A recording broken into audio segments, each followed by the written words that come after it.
Bienvenue pour un nouvel épisode de votre émission depuis Washington. Nous aborderons cette semaine les axes suivants. La stratégie de Donald Trump peut-elle s'inscrire dans la durée et survivre à la fin de son mandat? L'impact des prochaines élections de mi-mandat sur l'équilibre des pouvoirs et la gouvernance aux États-Unis. La perspective d'un élargissement des accords d'Abraham dans le cadre d'une éventuelle dynamique diplomatique renouvelée. The question remains, where is America heading? From the polarization of Congress Bonjour à toutes et à tous. Alors que les États-Unis entrent dans une nouvelle séquence de recomposition politique, une interrogation centrale s'impose. Quel cap pour l'Amérique? La polarisation du Congrès, la mutation des bases électorales et la redéfinition des rapports de force transforment en profondeur le paysage politique américain. Cet épisode décrypte les alliances mouvantes, les courants émergents et leurs conséquences directes sur l'avenir de la démocratie américaine. Qu'on l'ait soutenu ou combattu, Donald Trump a profondément marqué une époque. Son style de gouvernance direct, non conventionnel et volontiers disruptif a laissé une empreinte durable bien au-delà des frontières des États-Unis. Une question demeure, cette méthode politique peut-elle survivre à l'homme qui l'a incarné? Nous reviendrons sur l'héritage du mouvement trumpien, son impact structurel sur le Parti républicain et son pouvoir de mobilisation auprès de millions d'électeurs tout en interrogeant sa capacité à se projeter dans l'ère post-Trump. Nous nous pencherons également sur les élections de mi-mandat, souvent considérées comme un baromètre de l'exécutif, mais dont les enjeux dépassent aujourd'hui largement le cadre classique. La majorité au Congrès, l'orientation des politiques publiques et la stabilité institutionnelle sont directement en jeu. À travers cet épisode, nous décrypterons ce que révèlent ces résultats, l'état d'esprit de l'électorat, les nouvelles dynamiques de pouvoir à Washington et les équilibres qui pourraient structurer les prochaines années. Sur le plan international, nous entrerons dans le débat sur un éventuel élargissement des accords d'Abraham et les perspectives d'un engagement américain renouvelé au Moyen-Orient, ainsi que la possibilité de recomposition des alliances régionales et internationales. Trump's vision for a broader Abrahamic alliance could redefine alliances across the region and thus the world. Pour approfondir ce dossier, nous avons le plaisir d'accueillir aujourd'hui Mathieu Barthelet, cofondateur de Darby Field Advisors. Il a précédemment exercé des fonctions au Bureau des affaires éducatives et culturelles du département d'État américain, où il a dirigé un périmètre de plus de 600 collaborateurs pour un budget annuel supérieur à 700 millions de dollars.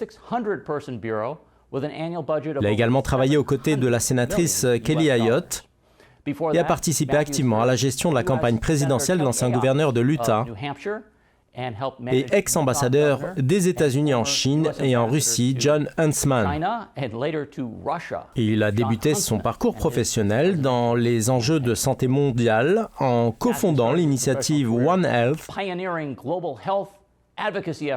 avec l'artiste Bono du groupe U2, originaire de Nashua, dans le New Hampshire. Il entretient un lien étroit avec la ville qui accueille la première primaire présidentielle américaine.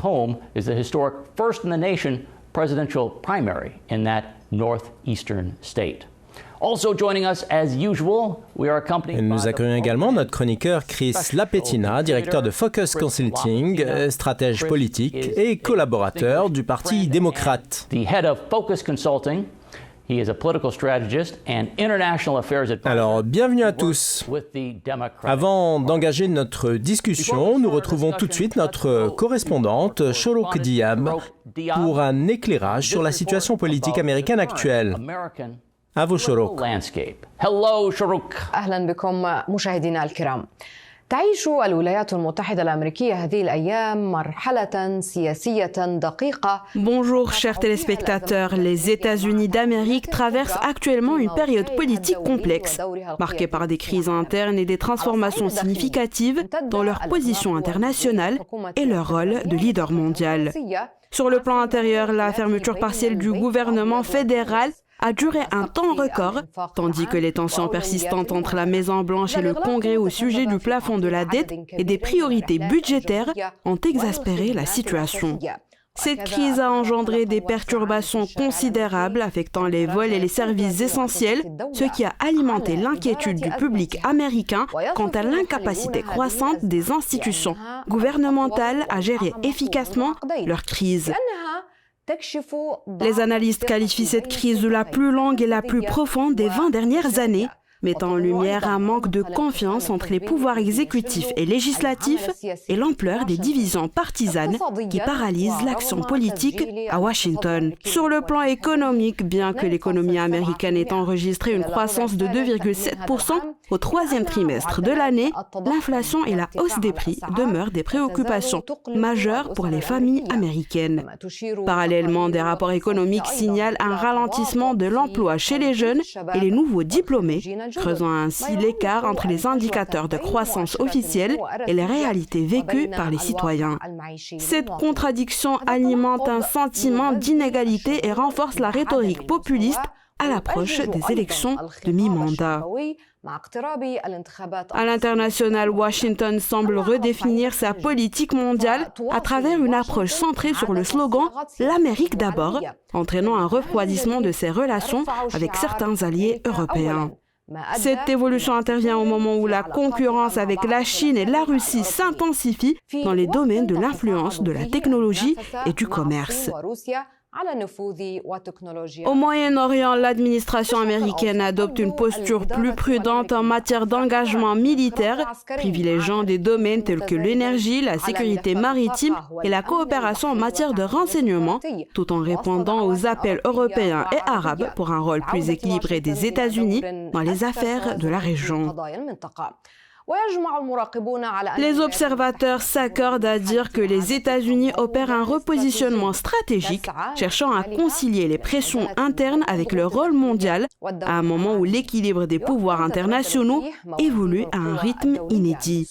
La question qui persiste aujourd'hui à Washington est de savoir si l'administration américaine sera capable de surmonter sa crise politique interne et de restaurer la confiance dans ses institutions tout en préservant sa position de première puissance mondiale.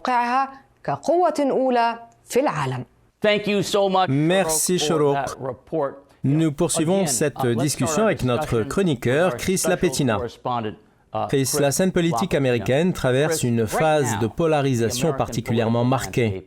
L'opinion publique apparaît profondément fragmentée entre les partisans de Donald Trump et du mouvement conservateur et ceux qui considèrent que ces orientations politiques fragilisent la trajectoire du pays. Pouvez-vous nous aider à décrypter cette situation, notamment dans un contexte où les fractures au sein du Congrès atteignent un niveau de tension rarement observé ? Par ailleurs, la majorité républicaine à la Chambre des représentants demeure extrêmement fragile, avec un écart minimal sur l'ensemble des 435 sièges. Le même constat s'impose au Sénat, où l'équilibre des forces reste très serré. Dans ce contexte, comment anticipez-vous l'évolution de ces rapports de force à l'approche des élections de mi-mandat, prévues, je le rappelle, en novembre prochain ?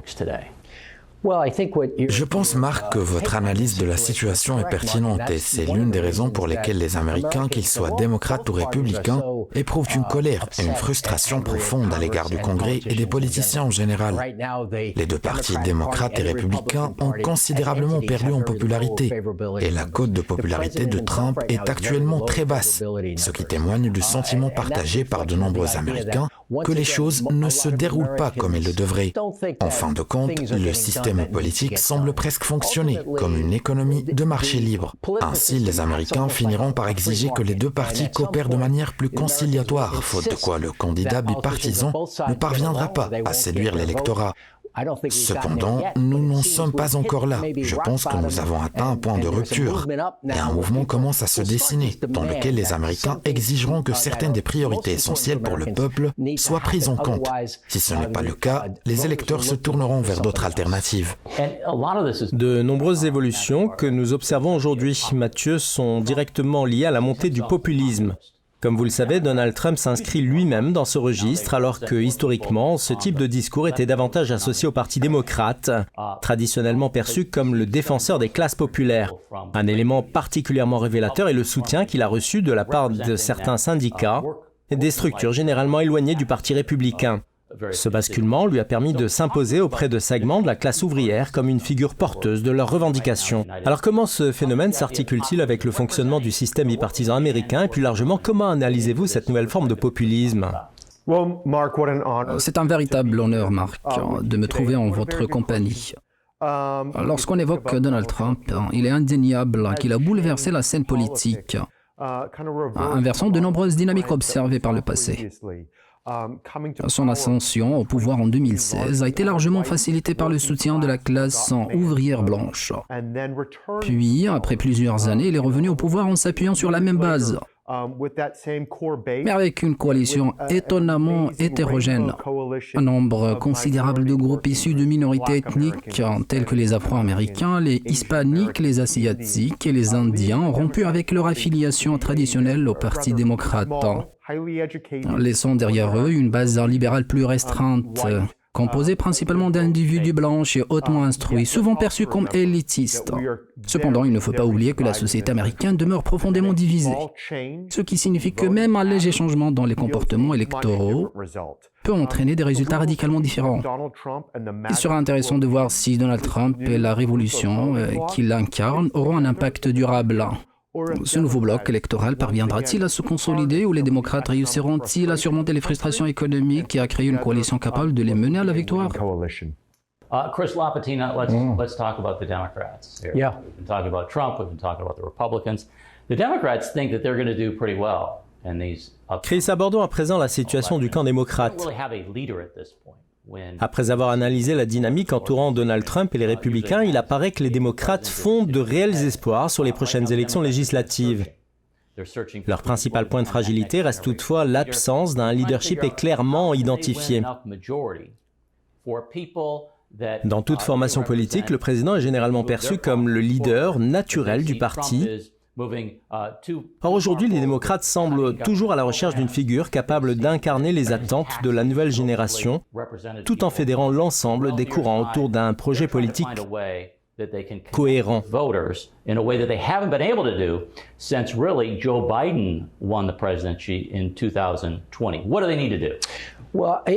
Les élections de mi-mandat au Congrès sont traditionnellement perçues comme un référendum sur la popularité du président en exercice. Dans ce contexte, les démocrates semblent se sentir en position favorable, bien que, comme je l'ai souligné, leur manque de leadership, de messages clairs à destination des Américains et d'une image cohérente demeure un défi majeur. Il estime qu'un nombre suffisant d'électeurs manifestent leur mécontentement, voire leur colère face aux politiques de Trump, et qu'ils pourront compter sur ces voix pour remporter l'élection. Ainsi, les démocrates pensent que lors des prochaines élections, leurs candidats seront capitalisés sur ce mécontentement à l'égard des politiques de Trump et que cela suffira à assurer leur victoire. Cependant, il faudra attendre 2 ans, au début de la phase de l'élection présidentielle, pour observer si un candidat ou une équipe de politiciens saura se positionner et incarner ce que le Parti démocrate aspire à représenter, tout en orientant le pays vers de nouveaux horizons. Mais il est certain que ce moment décisif n'interviendra pas au moins avant 2 ans. Les élections de novembre prochain se concentreront principalement sur la perception des électeurs à l'égard du président Trump et de son bilan. Ces dernières années, les démocrates ont porté plusieurs messages politiques marquants, notamment l'idée de réduire les financements alloués à la police. Cette position n'a toutefois pas suscité une adhésion massive au sein de l'opinion publique. Ils ont également été confrontés à des débats complexes liés aux questions sociétales et identitaires qui ont parfois brouillé la lisibilité de leur discours. Même Kamala Harris, lors de sa dynamique présidentielle, n'est pas parvenue à mobiliser un soutien significatif. Sur le plan électoral, Donald Trump a remporté une large partie des États du Midwest. Pour nos téléspectateurs au Maroc, il s'agit de la ceinture industrielle des États comme le Michigan, la Pennsylvanie et le Wisconsin, historiquement favorables aux démocrates, mais qui ont progressivement basculé. Dans ce contexte, quelle stratégie les démocrates devraient-ils adopter pour reconquérir cet électorat? Le citoyen moyen exprime avant tout des attentes très concrètes, un coût de la vie plus accessible, des soins de santé abordables et la garantie que ses enfants disposeront d'opportunités leur permettant d'atteindre, voire de dépasser le niveau de vie de la génération précédente. Où se situe aujourd'hui le principal point de fragilité du camp démocrate? In some ways, it is about what a party D'une certaine manière, la question de ce que représente le Parti démocrate et de ce qu'il promet aux électeurs est cruciale. Et c'est là que l'importance de la figure perçue comme le leader du parti prend toute son ampleur. Vous avez mentionné que le président Trump avait triomphé face au président Biden, et il faut reconnaître que Biden souffrait d'une popularité en baisse auprès des Américains, ce qui explique en grande partie la performance exceptionnelle de Trump. Ce dernier possède un talent indéniable pour séduire l'électorat. On peut affirmer qu'il est un homme politique d'un genre rare, mais il a également bénéficié de l'impopularité de son adversaire. Nous avons vu comment le Parti démocrate a compris que Biden ne serait pas en mesure de vaincre Trump et a donc poussé ce dernier à se retirer de la course. Dès lors, la situation dépendra du candidat que le Parti démocrate choisira de soutenir, aussi de ce qu'il proposera. Nous revenons ici à la question des divisions internes au sein du Parti démocrate, un phénomène que l'on observe fréquemment dans les deux partis. Le débat porte sur la nécessité de s'orienter davantage vers les extrêmes ou de se maintenir au centre. Ce débat traverse constamment la vie politique, comme en témoignent les élections récentes en Virginie, un État plutôt modéré, et au New Jersey, où deux candidats démocrates modérés se sont présentés, tandis que le Parti républicain a désigné à la fois un candidat modéré et un autre soutenant Trump. Le succès du Parti démocrate en Virginie et au New Jersey a reflété ce que les électeurs de ces deux États attendaient de chacun des partis. Maybe how voters in states like you just mentioned are thinking about both the Democrats and the Republicans. Mathieu, mettons un instant de côté la politique intérieure et intéressons-nous au leadership américain sur la scène internationale. Nous sortons d'une séquence marquée par un président Joe Biden dont l'approche a été plus discrète sur le plan international, tout en réaffirmant des piliers stratégiques majeurs, le rôle central de l'OTAN, le soutien substantiel à l'Ukraine face à la Russie, ainsi que les efforts diplomatiques en faveur d'un cessez-le-feu et de la stabilité au Moyen-Orient, notamment par l'implication régulière du secrétaire d'État américain dans la région. L'approche de Donald Trump, elle, repose sur une logique radicalement différente, fondée sur l'action immédiate. Là où nombre de présidents inscrivent leurs grandes décisions dans la perspective d'un second mandat, estimant qu'il est difficile d'agir rapidement, Trump, lui, défend une philosophie inverse, agir maintenant. Il privilégie des prises de position directes, notamment via les réseaux sociaux, et enclenche l'exécution de ses décisions sans délai. Ce style bouscule les codes diplomatiques traditionnels tout en ouvrant de nouvelles dynamiques et opportunités sur la scène internationale. Alors quel impact cette méthode a-t-elle selon vous sur l'équilibre politique mondial et que révèle-t-elle de l'évolution du soft power américain ? Marc, une fois de plus, vous venez de soulever des points particulièrement pertinents. Dès son arrivée en 2016, Donald Trump s'est rendu au Moyen-Orient et a réussi à constituer une coalition internationale pour vaincre Daesh. C'est à un moment-là qu'a émergé l'idée de promouvoir la paix au Moyen-Orient à travers les accords d'Abraham, qui ont permis la reconnaissance d'Israël par plusieurs États arabes. Une première historique. Nous avons également vu Donald Trump se rendre en Europe pour exiger de ses alliés qu'il augmente leurs dépenses de défense. En ce qui concerne le président Poutine, il n'a pas réussi à annexer les territoires durant le premier mandat de Trump. En revanche, comme je l'ai mentionné, le président Biden, malgré sa longue expérience en politique étrangère, a malheureusement vu l'Afghanistan tomber entre les mains de talibans après le retrait des troupes américaines. Puis, sous la présidence de Joe Biden, des conflits ont éclaté non seulement au Moyen-Orient, mais aussi en Europe. Un phénomène qui perdure encore aujourd'hui. Donald Trump, quant à lui, est revenu à la Maison-Blanche et a retrouvé le pouvoir. Il s'est montré déterminé à jouer un rôle central dans la diplomatie mondiale, en cherchant à se positionner comme un médiateur, non seulement au Moyen-Orient, mais aussi en Europe, en tenant de faciliter un dialogue entre Poutine et Zelensky. Un dossier qui semble l'intéresser tout particulièrement. Mais il ne s'agit pas seulement de volonté ou d'enthousiasme pour obtenir des résultats. C'est à partir de cette dynamique que nous évaluons les dirigeants. Et il reste encore beaucoup de travail à accomplir pour atteindre ces objectifs. Chris, abordons à présent la question des réformes institutionnelles. Quelles seraient selon vous les conditions indispensables pour favoriser une réunification du corps social américain ? Le débat sur la limitation du nombre de mandats des membres du Congrès à la Chambre des représentants comme au Sénat revient régulièrement dans l'espace public en écho au modèle présidentiel qui limite constitutionnellement l'exercice à 2 mandats. Alors que le mandat de Donald Trump arrive à son terme en 2028, un climat de défiance profonde semble s'installer vis-à-vis des institutions, nourri par une frustration politique croissante et une érosion de la confiance démocratique. Peut-on considérer que les États-Unis ont atteint un niveau critique de polarisation et dans l'hypothèse d'un tel constat, quelles pistes de réforme pourraient être envisagées? Écoutez, je pense que les pères fondateurs de la nation ont mûrement réfléchi à la question et ont conclu qu'en démocratie, la décision finale revient aux électeurs. Ils doivent déterminer s'ils sont prêts à accorder leur voix à un candidat donné et à un moment précis. Ainsi, ils ont conçu le système sur cette base. Toutefois, cette situation a évolué. Aucun président américain ne peut désormais exercer plus de 2 mandats consécutifs, tandis qu'un membre du Congrès peut enchaîner plusieurs mandats. Pour beaucoup d'Américains, cette réalité est source de frustration, car ils constatent que certains membres du Congrès, issus de part et d'autre de l'échiquier, n'auraient pas dû se représenter il y a quelques années et que les partis politiques n'ont pas su les en dissuader. On l'a observé au sein du Parti démocrate où un grand nombre de membres espéraient que Joe Biden ne briguerait pas un nouveau mandat après ses 4 années de présidence, mais ce dernier a choisi de se lancer à nouveau dans la course, provoquant une crise suite aux tentatives de certains de l'empêcher de se confronter à Donald Trump. L'idéal serait que les Américains prennent véritablement conscience de la situation, s'intéressent aux élections, aux candidats en place, comprennent les rouages du système politique et y prennent part activement. Ce scénario serait le plus bénéfique. En ce qui concerne la limitation du nombre de mandats présidentiels, je ne considère pas cette mesure comme la meilleure option. La démocratie, après tout, doit primer.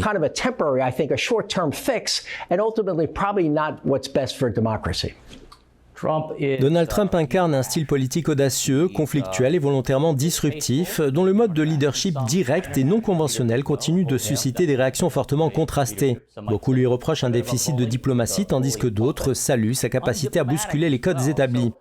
La question centrale aujourd'hui est de savoir si cette approche fondée sur une posture d'autorité et de confrontation assumée continuera de structurer durablement l'ADN du Parti républicain au-delà de la fin de son mandat. Le parti semble engagé dans une phase de réflexion stratégique profonde sur son identité et son avenir dans l'ère post-Trump. Peu de figures politiques contemporaines ont suscité un niveau de controverse comparable, tant sur le plan intérieur qu'international. Avant l'émergence de Trump, le Parti républicain reposait traditionnellement sur des piliers clairement identifiés. La primauté de la sécurité nationale, la promotion d'un État aux compétences limitées mais efficaces, et la valorisation de normes sociales et culturelles conservatrices. Donald Trump, lui, a largement redéfini ses fondements, imposant sa propre grille de lecture de ce que signifie être républicain aux États-Unis. Dès lors, une interrogation fondamentale s'impose. À l'issue de son cycle politique, le Parti républicain reviendra-t-il à ses racines historiques telles qu'avant 2016 ? Ou cette transformation constitue-t-elle désormais son nouveau socle durable ? C'est une question pertinente, Marc. En projetant notre regard vers l'avenir, il devient difficile de prédire comment le changement se concrétisera, car de nombreuses évolutions seront essentiellement une réponse aux pressions actuelles.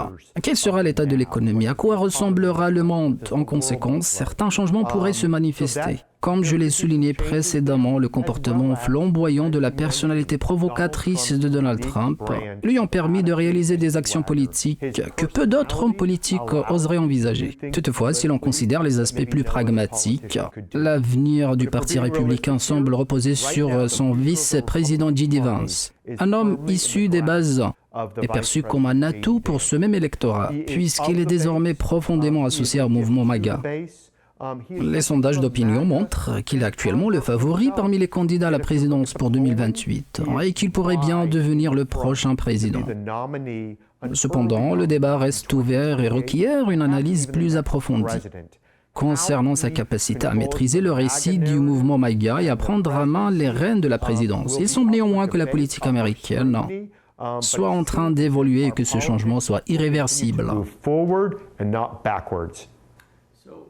Chris, prolongeons l'hypothèse évoquée par Mathieu et imaginons un scénario dans lequel le Parti républicain évoluerait vers une structure dominée par les partisans de J.D. Vance. Un tel contexte ouvrirait naturellement le débat sur l'émergence d'autres personnalités susceptibles de briguer le leadership du parti au sein de l'écosystème politique gravitant autour de l'administration Trump. Parmi elles figure le secrétaire d'État Marco Rubio, dont l'influence et le poids politique ont été déterminants dans plusieurs dynamiques internationales associées à Donald Trump. Marco Rubio pourrait-il, selon vous, envisager sérieusement une candidature à la présidence dans un avenir proche? Et dans ce cas, quelles seraient ses perspectives réelles, notamment face à une figure aussi structurante que le vice-président J.D. Vance? C'est une question pertinente et j'ai suivi avec attention les propos de Mathieu. Toutefois, le véritable défi pour les républicains, à mon avis, réside dans le fait que Donald Trump a su fédérer une coalition autour du mouvement MAGA tout en étant un populiste plutôt qu'un républicain traditionnel. La véritable question est de savoir quel candidat républicain possède la personnalité charismatique capable de reproduire l'exploit, car Trump, par sa nature, ne représente pas un phénomène purement démocratique ou républicain. Il incarne quelque chose de fondamentalement nouveau. Dès lors, tout candidat souhaitant s'impliquer dans cette dynamique doit démontrer une énergie exceptionnelle afin de susciter l'engagement des électeurs. Une autre dimension intéressante du Parti républicain qui mérite d'être soulignée par un membre du Parti démocrate est que Donald Trump n'a jamais bénéficié d'une grande faveur lors des primaires. En effet, les républicains étaient au départ résolument opposés à lui, voire unis contre sa candidature. Pourtant, ils l'ont soutenu lors de sa seconde élection. Au sein du Parti républicain, certains estiment désormais qu'il serait peut-être temps de se distancer du populisme et de revenir aux principes fondamentaux qui ont fait son succès, tels que le libre-échange, plutôt que de maintenir une politique des droits de douane et de s'enfermer dans des dogmes conservateurs. Il est toujours instructif d'observer la nature des échanges politiques lorsqu'ils échappent en apparence au regard du public. En revenant sur l'opération militaire américaine menée contre les groupes armés yéménites visant à sécuriser la navigation des bâtiments militaires, certains enregistrements divulgués de discussions internes révèlent une interrogation significative de J.D. Vance. Pourquoi intervenons-nous au Yémen? Pourquoi cela ne relève-t-il pas des Européens? Pourquoi est-ce à nous d'assumer cette responsabilité?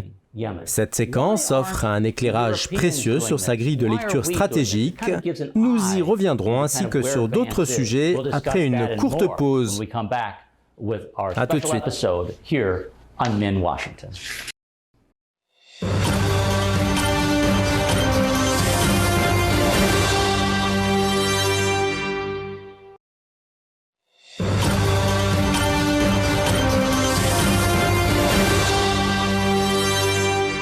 And welcome back to the second half of this week's episode of Min Washington.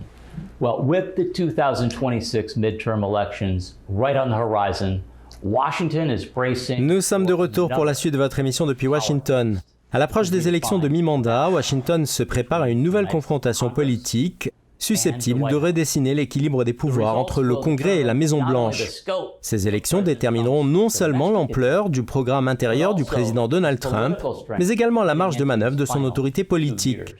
Sur le plan international, l'attention se concentre également sur le Moyen-Orient. Une question centrale se pose. Le président Trump saisira-t-il cette fenêtre d'opportunité pour élargir le périmètre des accords d'Abraham et promouvoir de nouveaux partenariats en faveur de la paix? Une telle initiative pourrait redéfinir les équilibres tant sur le plan intérieur qu'à l'échelle diplomatique mondiale. Alors Chris, ouvrons maintenant le chapitre des élections de mi-mandat.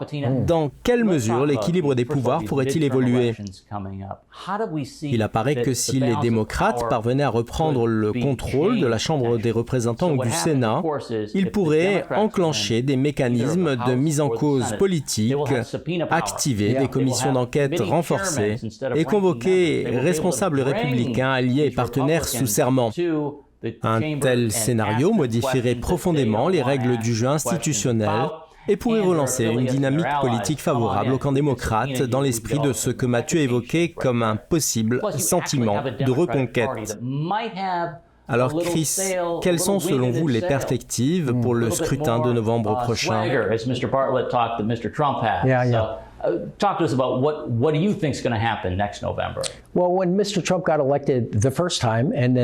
Lorsque Donald Trump a été élu pour la première fois puis une seconde fois, les républicains détenaient la majorité tant à la Chambre des représentants qu'au Sénat. De même, lors de l'élection du président Biden à son premier mandat, les démocrates contrôlaient également les deux chambres du Congrès.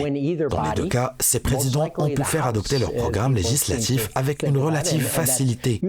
Cependant, si les démocrates remportent l'une des deux chambres, probablement la Chambre des représentants, compte tenu du fait que les élections de mi-mandat sont souvent influencées par la perception des électeurs envers le président en exercice, ils seront en mesure de freiner, voire de bloquer l'agenda législatif du président Trump lors de la phase suivante. C'est pourquoi lorsqu'un président comme Trump est élu et que son parti détient la majorité au Congrès, il s'empresse généralement de faire adopter ses lois rapidement, conscient que les élections de mi-mandat pourraient ralentir son élan. Cela signifie que si les démocrates parviennent à prendre le contrôle de l'une ou des deux chambres, Trump rencontrera de nombreuses difficultés à faire avancer ses projets législatifs. Cette situation survient alors même que les démocrates prévoient d'organiser des auditions télévisées et de soulever des questions concernant les décisions et politiques de Trump. Cependant, le paradoxe, ou peut-être la force de Trump, réside dans le fait qu'il semble insensible à ce type d'enquête. Il aborde généralement les sujets qui l'intéressent sans se laisser troubler par les interrogations des journalistes.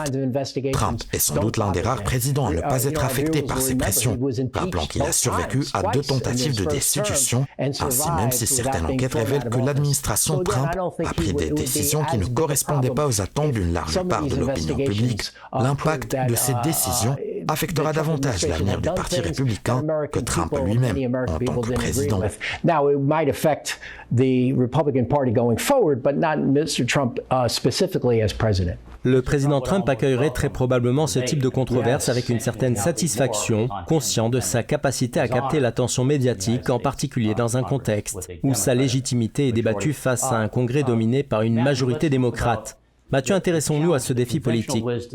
Selon la lecture classique des cycles électoraux, le parti au pouvoir subit généralement un recul lors des élections de mi-mandat.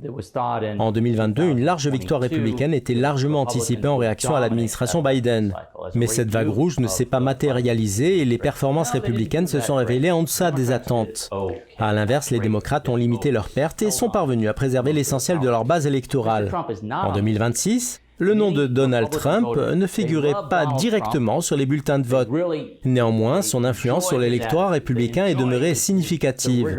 La question centrale devient alors la suivante. L'absence de son nom sur les bulletins lors du scrutin de novembre prochain risque-t-elle de fragiliser les républicains et par ricochet son propre capital politique? Ou bien ses partisans continueront-ils à se mobiliser en faveur des candidats républicains indépendamment de sa présence formelle?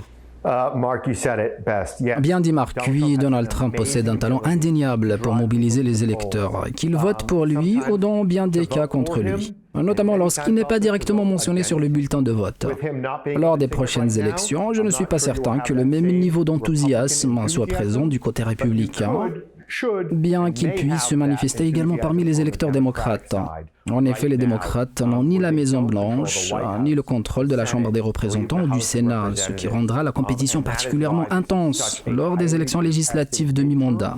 Je pense que Trump ne souhaite en aucun cas voir les républicains perdre un seul siège. Il est évidemment réticent à l'idée que les démocrates contrôlent les 2 chambres, car il mesure l'impact que cela aurait sur sa position en tant que président.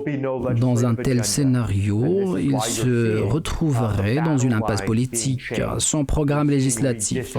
C'est pourquoi nous assistons actuellement à une bataille pour réajuster les limites électorales en matière de médecine au Texas et en Californie, un enjeu qui modifiera le déroulement des votes à la Chambre des représentants et déterminera qui pourra voter dans chaque district électoral. Des questions d'une grande complexité.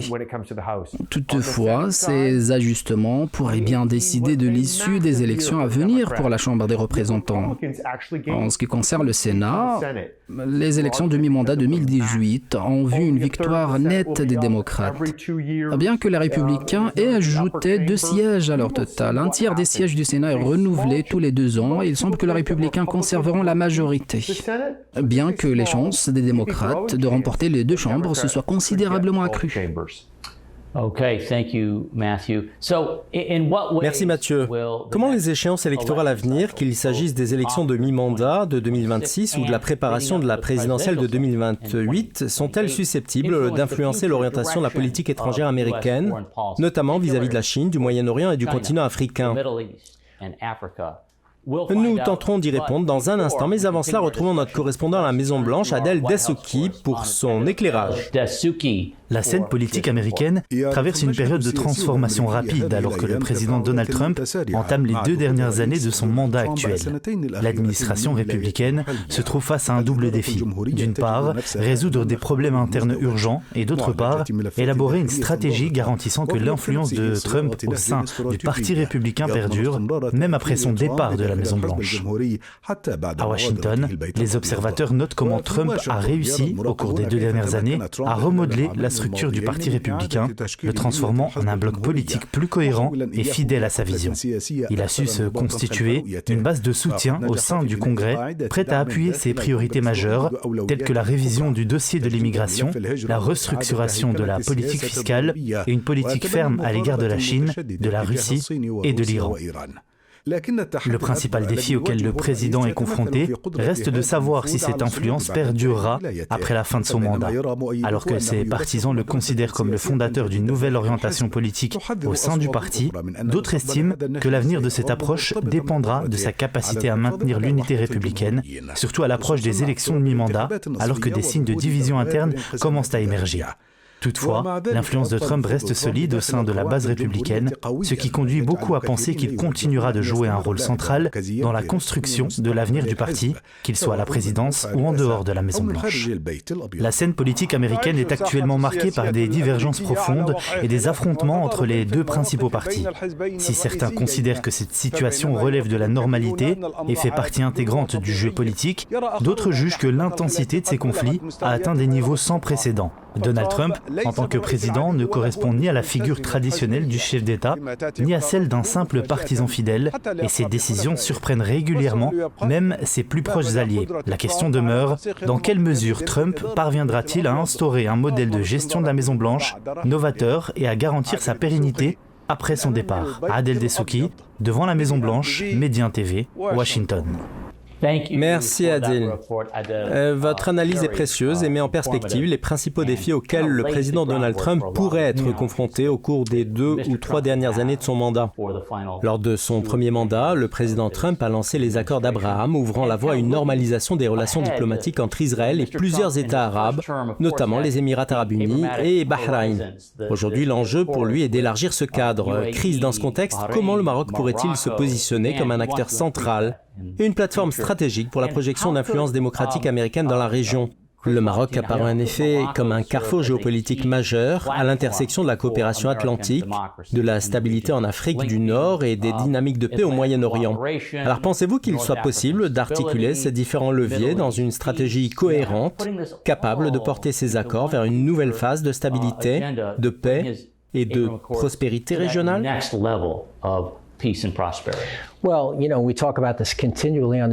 Vous savez, Marc, c'est un sujet que nous abordons régulièrement dans l'émission. Le Maroc est un allié de poids pour les États-Unis, en particulier dans sa région, où il exerce une influence considérable sur les pays voisins, grâce au leadership de Sa Majesté le Roi et à la longue histoire des relations marocaines dans cette zone stratégique. En conséquence, je suis convaincu que les États-Unis continueront de compter sur le Maroc, non seulement comme un bastion d'intérêts communs, mais aussi et surtout comme un conseiller clé dans la définition des prochaines étapes. À mon sens, les accords d'Abraham ont été une grande réussite pour l'administration Trump, bien qu'il n'ait pas reçu la reconnaissance qu'il méritait. Ces accords ont constitué une première avancée positive, mais la phase suivante s'annonce bien plus complexe. Le Maroc, comme nous le savons, a offert des conseils précieux à la Maison-Blanche et aux autres acteurs américains impliqués dans le processus.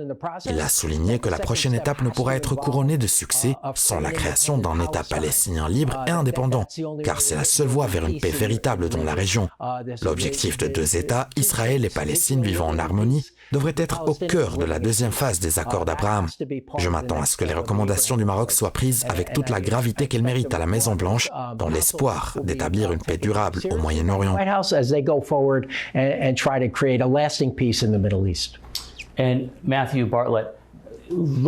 Mathieu, si l'on se penche sur la dynamique du processus de paix au Moyen-Orient, il apparaît clairement que le président Trump a engagé sa crédibilité politique à travers son plan de paix pour Gaza. Ce plan a d'abord été évoqué et négocié en marge de l'Assemblée générale des Nations unies, en présence d'un large éventail de pays arabes et musulmans, avant de recevoir un premier aval politique. Il a ensuite fait l'objet d'une adoption officielle lors d'une réunion organisée en Égypte. Il est cependant évident que de nombreux obstacles subsistent. Néanmoins, la décision de Donald Trump de s'impliquer personnellement dans ce projet, tant à travers l'architecture du plan que dans le pilotage du dispositif de suivi, a donné à cette initiative une empreinte politique forte. Cette implication directe lui confère également une marge de manœuvre significative, aussi bien sur le plan régional qu'international, à condition que la mise en œuvre soit conduite avec rigueur. Alors aujourd'hui, les États-Unis cherchent à réaffirmer leur rôle de puissance, d'équilibre face à des acteurs comme la Russie et la Chine, considérés comme des concurrents stratégiques. Dans ce contexte, comment Donald Trump structure-t-il ses choix stratégiques et sa prise de décision en matière de politique étrangère? Oui, vous avez raison. Ce président se positionne indéniablement comme un acteur majeur de la paix. Mais la situation est plus complexe que cela. Le président Trump ne tolère aucun comportement malveillant ou conspirateur, comme en témoigne sa position face à l'Iran. Lorsqu'une partie adopte de telles attitudes, des mesures concrètes sont prises. Donald Trump se distingue ainsi par son approche de la prudence en matière de guerre. Selon lui, la guerre n'est pas favorable à la libre entreprise. Et il n'y a aucune raison de la poursuivre si la paix peut être instaurée pour garantir la prospérité de tous. Le message qu'il défend est donc celui d'une paix durable accompagnée de la promesse du bien-être pour les nations. Cette approche semble avoir porté ses fruits pour plusieurs pays et peut-être même pour les peuples du monde entier. Alors, pourquoi se lancer dans des guerres quand le commerce et d'autres formes de coopération pourraient unir les nations pour améliorer nos vies? C'est là la logique que soutient le président Trump. Cependant, comme je l'ai mentionné, la mise en œuvre de telles idées est bien plus complexe que de simples déclarations. Et cela semble être l'avis largement partagé dans la région. Il devient alors essentiel de veiller à ce que cette vision soit concrétisée à l'échelle mondiale. En ce qui concerne Gaza et d'autres régions, cela pourrait servir d'exemple de la manière dont nous pourrions vivre dans un monde plus pacifique et harmonieux. C'est précisément l'enjeu central. Chris, tournons-nous maintenant vers l'état des relations entre les États-Unis et le Maroc. M. Witkoff, dont le nom circule comme un possible futur secrétaire d'État, jouerait actuellement un rôle de facilitateur entre l'Algérie et le Maroc dans le cadre du dossier du Sahara, sujet sensible inscrit dans l'agenda diplomatique depuis plus d'un demi-siècle. Il s'agirait d'une initiative diplomatique particulièrement audacieuse. Cette information a été évoquée dans l'émission 60 minutes, l'un des programmes d'information les plus suivis et les plus influents aux États-Unis. M. Witkoff y aurait mentionné un processus de discussion susceptible de s'étendre sur une période d'environ 60 jours. Ces dynamiques s'inscrivent dans un contexte plus large, marqué par des opportunités économiques majeures en Afrique du Nord et au-delà, notamment en raison du positionnement géostratégique du Maroc à l'interface entre la Méditerranée et l'océan Atlantique. À travers l'initiative atlantique portée au plus haut niveau par Sa Majesté le roi Mohammed VI, le Maroc cherche à s'affirmer comme une plateforme d'accès privilégiée vers de nouveaux marchés et des partenariats de nouvelle génération. Dans cette perspective, pensez-vous que le président Trump pourrait faire de ce dossier une priorité stratégique? Oh, I think so.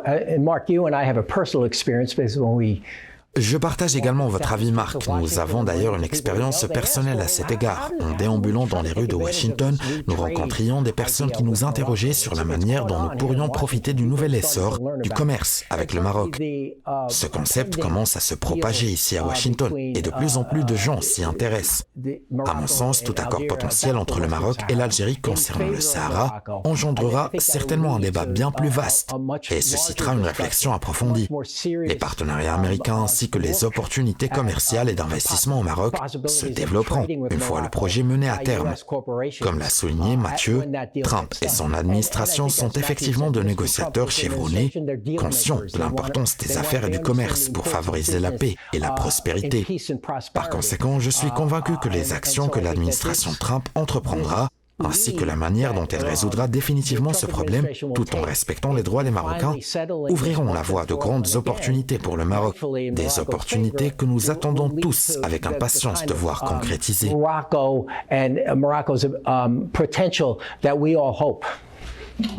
Merci Chris. Je vous propose à présent de suivre le récit suivant. Depuis la fondation des États-Unis, l'influence des présidents sur leur base partisane a constitué un facteur déterminant dans la configuration du paysage politique. Le président américain ne se limite pas à diriger la nation, mais façonne également son parti de l'intérieur, que ce soit après un succès ou un échec. Franklin Roosevelt demeure l'un des présidents les plus marquants du Parti démocrate. À travers le New Deal des années 1930, il parvint à reconstruire des alliances sociales au sein de son parti, unissant ouvriers, agriculteurs et minorités autour d'une vision économique prônant l'intervention de l'État comme remède aux crises. Cette réforme transforma non seulement le Parti démocrate, mais en cimenta également l'orientation libérale pour plusieurs décennies. À l'inverse, Ronald Reagan incarne l'une des figures les plus emblématiques du Parti républicain. Dans les années 1980, il redéfinissait profondément l'identité intellectuelle des républicains en articulant une nouvelle doctrine autour des trois principes majeurs: la réduction des impôts, la limitation du rôle de l'État et une politique étrangère résolument ferme à l'égard de l'Union soviétique. L'empreinte de Reagan demeure prégnante aujourd'hui, les néoconservateurs étant désormais perçus comme les héritiers de son école. Pour sa part, Bill Clinton a restauré la capacité du Parti démocrate à séduire la classe moyenne en articulant des politiques pragmatiques, conciliant ouverture économique et préservation de la justice sociale. Son influence fut déterminante dans l'émergence de ce qui devint par la suite la démocratie centriste au sein de son parti. Plus récemment, Donald Trump s'est affirmé comme l'un des présidents les plus influents au sein de la base républicaine, métamorphosant son parti en un mouvement politique fondé sur la loyauté personnelle. S'appuyant sur une rhétorique nationaliste et populiste, il a orienté les politiques du pays vers la lutte contre l'immigration illégale, une posture ferme face à la Chine et à l'Iran, et une redéfinition des relations commerciales internationales. À l'approche des élections de mi-mandat de 2026 et au-delà, il est indéniable que son influence continuera de modeler le paysage politique américain, Washington restant redevable envers ses présidents, même après leur départ de la Maison-Blanche.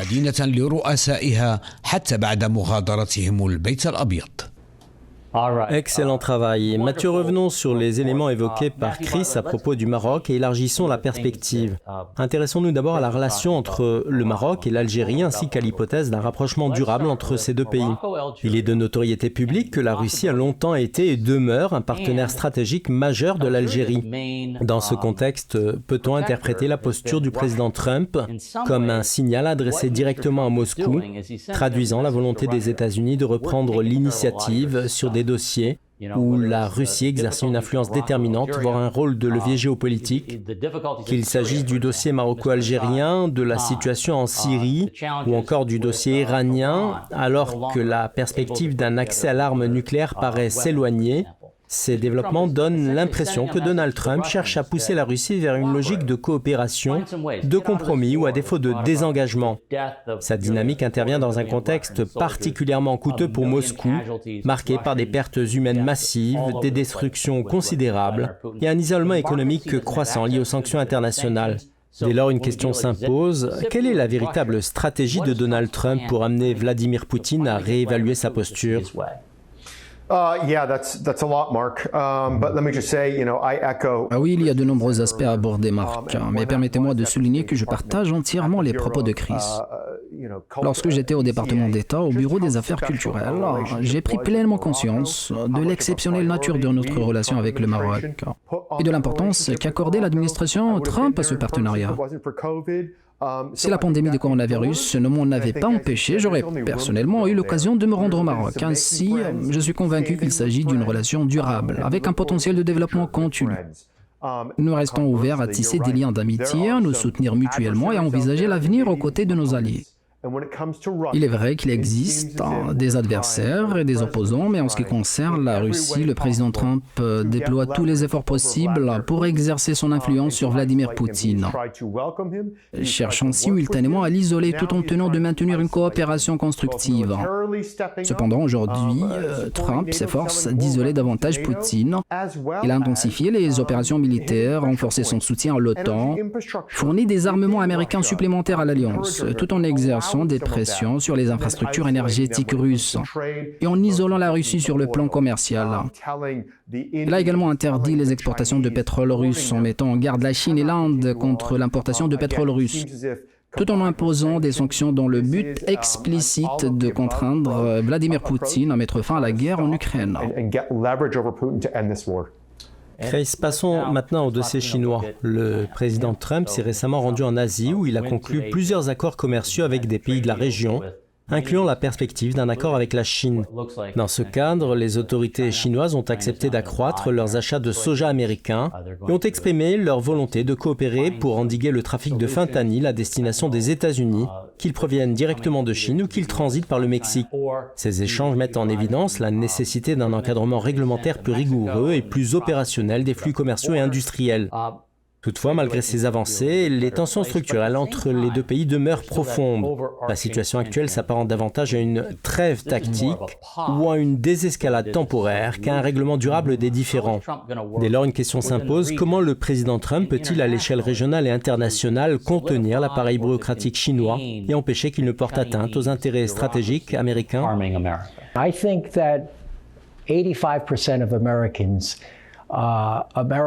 Je suis convaincu que la Chine représente environ 85% des raisons pour lesquelles les États-Unis ont besoin d'une politique étrangère forte, tandis que la Russie ne constitue pas une menace majeure sur les plans économiques et militaires. La Chine, en revanche, représente une menace considérable, tant sur le plan économique que militaire, sans oublier son influence diplomatique. Il apparaît donc essentiel que l'attention se concentre sur Pékin. En ce qui concerne la Russie, il est manifeste que la Chine a choisi de soutenir Vladimir Poutine, lui permettant ainsi de persister dans son offensive contre l'Ukraine. À mon sens, ce soutien est la principale raison qui a permis à Poutine de maintenir ses actions jusqu'à ce jour. Sans l'appui chinois, et malgré les lourdes pertes qu'elle a subies, la Russie se serait considérablement effondrée ou se serait vue contrainte d'abandonner, réalisant qu'elle ne pouvait pas remporter ce conflit. Les initiatives du président Trump visant à instaurer une forme de détente diplomatique ou de stabilité avec la Chine revêtent une importance capitale et je pense qu'il doit absolument garder cet objectif à l'esprit. L'Amérique reconnaît désormais que sa relation avec la Chine, autrefois floue il y a 20 ans, s'est transformée en une relation de nature en grande partie hostile. Mais il est impératif que cela ne débouche pas sur un conflit militaire. Il est donc possible de parvenir à une coopération viable permettant aux deux nations de poursuivre leurs activités et de prospérer.